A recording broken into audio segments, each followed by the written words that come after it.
चलो कुटी पर जल्दी बाबा चल गलखिन हन पूजा पाठ में करे के लिए। बाबा जब पूजा में भीड़ देता तो फिर तोरा 3 घंटा बैठा पड़ता। लाइन लगल रहे रोज के रोज एकटा ने एकटा जोगी बनते रहे। बुझल नया सुना ला जल्दी पोखर में।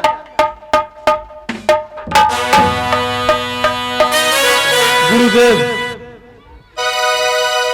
इसी समाज में मांगकर आपको जो कुछ देते हैं वो ले लीजिए, उसके बाद आगे बताइए हमको क्या सब करना होगा। परमात्मा सुनो बच्चे,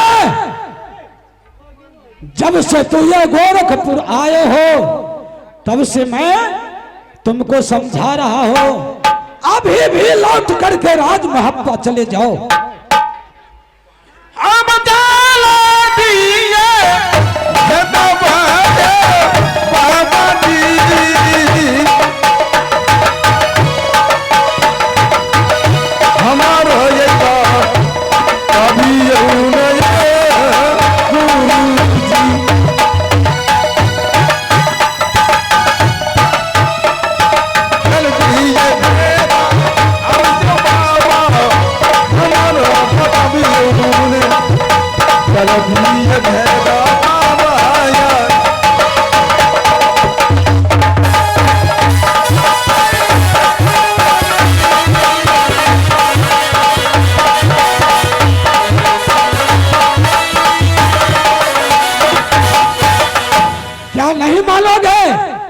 बाबा महाराज आपका गुरु दक्षिणा दे दिए, अब मैं क्या करूं सो बताइए।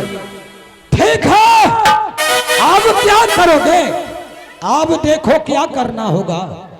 अब यहां से तू चले जाओ अपना राज महब्बा, और राज महब्बा जा करके जब तक तू अपना पत्नी हाथ से 5 मुट्ठी भिक्षा बाबा महाराज को झोली में नहीं डालोगे तब तक सिद्ध नहीं होगा। बाबा महाराज मैं यहाँ से लौट कर मैं अपने राज महब्बा किला दरबार चला जाता हूँ। वहाँ जाने के बाद मेरी रानी अगर हमको पहचान कर लेगी तो फिर आपके चरणों के पास आना मुझे मुश्किल हो जाएगा। अच्छा तो हमारे साथ चलो हमारे कुटिया पर। जैसा रूप धारण में हम हैं वैसे रूप धारण करके तुमको गोरखपुर से यहाँ से भेजेंगे राज महब्बा। चाला चाला चाला न बाबा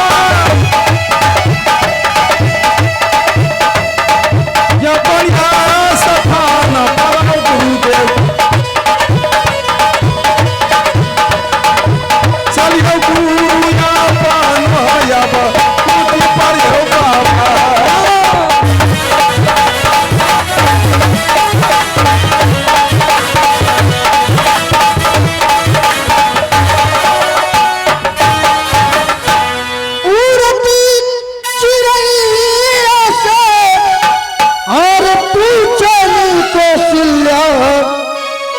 तनिको देख ले जइहा कैसन बार बाबू